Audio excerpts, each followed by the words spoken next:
Listrik kini sudah menjadi kebutuhan pokok yang harus terpenuhi dalam kehidupan manusia.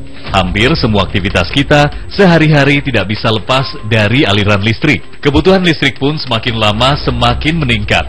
Padahal pasokan listrik yang tersedia masih terbatas. Mahal sih, mahal juga ya saya di rumah. Apalagi sering banget pemadaman listrik bergulir kan. Kalau tarif daftar listrik menurut saya di Indonesia sih udah cukup tinggi ya. Apalagi kalau misalnya sekarang kan apalagi saya udah mau punya anak nih. Itu cukup harus dipas-pasin, harus diplot-plotin dulu. Sekarang sih ya udah sedang-sedang aja. Tapi kalau naik lagi berat juga sih. Padahal untuk kita ketahui, tarif listrik di Indonesia merupakan yang termurah di Asia Tenggara. Subsidi pemerintah menjadi penyebab mengapa TDL di Indonesia murah. Namun, keinginan untuk menekan biaya hidup serendah-rendahnya dimanfaatkan oleh segelintir orang untuk berbuat curang, seperti yang dilakukan oleh Diego. Diego mengaku bisa memodifikasi sambungan dan meteran listrik hingga akhirnya tagihan pengguna listrik bisa jauh lebih murah dari pemakaiannya. Hebatnya, Diego bisa memodifikasi meteran listrik jenis baru, yaitu meteran digital prabayar atau listrik pintar. Ya, cari tegangan tinggi, pulsa tetap, dan inilah ya pemasukan boros. Meteran digital memang jarang diperiksa langsung oleh petugas PLN. Oleh karena itu, Diego lebih memilih jenis meteran seperti ini untuk diotak-atik. Ya ketahuan. Kalau yang lama kebanyakan kan dicek. Kalau meteran ini kan nggak dicek. Takutnya emang ketahuan kalau nggak rapi segel. Kebanyakan ketahuan kan segel. Bekas kan udah ketahuan. Jelek, masang nggak rapi, ketahuan itu. Karena keahlian memodifikasi meteran listrik digital masih sangat jarang, Diego seringkali kebanjiran order. Setelah mendapatkan order, Diego tidak terburu-buru membongkar meteran konsumennya. Diego terlebih dahulu melakukan survei pada meteran listrik yang akan dibongkar. Setelah memastikan semuanya aman, barulah Diego mulai bekerja. Tahap pertama, sekaligus tahap yang paling sulit, adalah membongkar rumah meteran. Rumah meteran ini dikunci oleh segel yang sangat mudah putus. Oleh karena itu, butuh alat serta kemampuan khusus untuk bisa membuka rumah meteran ini tanpa merusak segel. Segel yang terpasang dalam meteran listrik merupakan pengaman yang berfungsi untuk mencegah pelanggan mengotak-ngatik meteran. Apabila segel rusak, denda hingga jutaan rupiah pun menanti.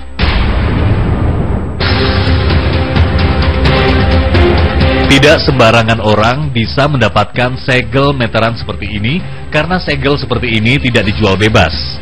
Setelah segel berhasil dibuka, Diego kemudian langsung membongkar kabel yang terpasang. Ia melakukannya dengan sangat hati-hati karena salah sedikit nyawa taruhannya. Selain bahaya korsleting, Diego pun harus bekerja dengan sangat hati-hati agar sistem temper di meteran PLN tidak aktif. Temper adalah sejenis pengaman yang dipasangkan oleh PLN pada meteran listrik. Temper ini sangat sensitif dan akan langsung aktif dan membuat terputusnya aliran listrik apabila sedikit saja ada gangguan berupa getaran atau goyangan yang terdeteksi. Indikasinya itu istilahnya ada prot, namanya prot itu kita tempering. Di dalam KWH meter kita yang itu sudah ada alat indikasi temperingnya. Temperingnya misalnya indikasinya dia membuka terminal yang ada. Kemudian membuka KWH meter, itu otomatis ada indikasinya. Setelah 1 jam berlalu, akhirnya Diego pun selesai melakukan pekerjaannya kali ini. Sebelum penutup dan segel dipasang, Diego memastikan semua aliran listrik menyala dan display pada meteran listrik tidak menunjukkan adanya masalah. Indikasi masalah yang timbul biasanya akan muncul kata periksa pada display meteran. Apabila muncul kata periksa, maka listrik akan terblokir dan meteran pun tidak bisa digunakan. Tapi Diego mengaku sangat jarang mengalami hal seperti ini. Setelah meteran yang tadi dibongkar rapih kembali, Diego pun yakin sekarang meteran listrik akan lebih irit pembayarannya. Bahkan Diego menjamin bahwa setiap isi pulsa nominal tertentu, KWH yang diperoleh akan lebih dari harga yang dibayarkan. Ini 50, ya 50, 60. Kebanyakan 50, kalau ngisi 20. Iya, 5 kali lipat. Walau Diego sudah berusaha meyakinkan kami belum sepenuhnya percaya akan perkataan Diego. Kami pun berusaha membuktikan langsung kebenaran perkataan Diego tersebut. Kami membeli pulsa isi ulang listrik sebesar Rp50.000. Lalu kami coba isikan ke meteran listrik yang telah dimodifikasi. Hasilnya ternyata cukup membuat kami tercengang. Dengan mata kepala sendiri, kami melihat jumlah KWH yang diperoleh melonjak lebih dari separuh dari yang seharusnya didapat. Bahkan Diego berani mengklaim pengisian sebesar Rp50.000 ini bisa tahan hingga bertahun-tahun. Terus-terusan naik 10.000, ya nggak habis. Kadang-kadang 1 tahun, nggak berkurang. Tetap aja 10.000, sampai 1 tahun juga masih. Gurian listrik memang sudah berada dalam tahap yang cukup mengkhawatirkan. Data perusahaan listrik negara untuk DKI Jakarta dan Tangerang saja, terdapat sekitar 1.500 Tangerang saja, terdapat sekitar 1.500 sambungan listrik yang terindikasi melakukan pelanggaran pada meteran listrik, baik dari pelanggan rumah tangga maupun industri. Padahal apabila terbukti melakukan pelanggaran, hukuman berupa denda yang dikenakan cukup tinggi. Tentu saja kita menurut undang-undangan yang berlaku dan aturan kita, maka kita akan memberikan penalti kepada pelanggan tersebut. Penaltinya cukup besar karena kita akan menghitung pemakaiannya selama 6 bulan dan pemakaian maksimum itu yang kita kalikan, Mas. Salah satu oknum teknisi listrik yang biasa melakukan pencurian listrik adalah Diego. Diego tidak pernah mendapatkan pendidikan formal sebagai teknisi listrik. Ia bahkan hanya jebolan SD. Sejak 2007 belajar di sini teman. Ya ketemuan sama teman belajar. Sampai tahu cara-caranya kan. Pelanggan Diego pun tidak hanya dari rumah tangga saja. Ia juga mengaku pernah mendapatkan order dari sebuah perusahaan besar. Perusahaan waktu itu saya lagi kerja, dikasih tahu sama teman. Sampai sekarang saya udah kontak, nggak pernah bayar perusahaan nggak masuk ke meter, masuk langsung meminisan, nggak bisa nih, nggak bayar. Selain bisa memodifikasi meteran listrik digital, Diego juga ternyata mampu mengakali meteran listrik jenis lama. Untuk meteran jenis ini, biasanya ia menambah daya listriknya, sekaligus bisa membuat tagihan listriknya menjadi jauh lebih murah. Alat yang berfungsi untuk mengakali meter konvensional ini didapat Diego secara ilegal. Ia bahkan bisa mendapatkan alat tersebut jika ia datang bersama pegawai PLN. Untuk memastikan ucapan Diego tersebut, kami pun coba mencari alat tersebut dan segel PLN di toko listrik. Dan ternyata memang benar, segel maupun MCB asli PLN tidak dijual. Bedanya sama yang dari PLN itu apa sih? Nggak ada beda. Tapi sebenarnya boleh diganti ya? Kalau menurut aturan PLN nggak boleh. Ya boleh disegel apa enggak MCB-nya? Segelnya dan juga nggak ada. Harus memiliki orang PLN teman. Harus memiliki orang PLN? Iya, harus memiliki orang PLN. Ya, kalau bayar ya mungkin mau deh juga.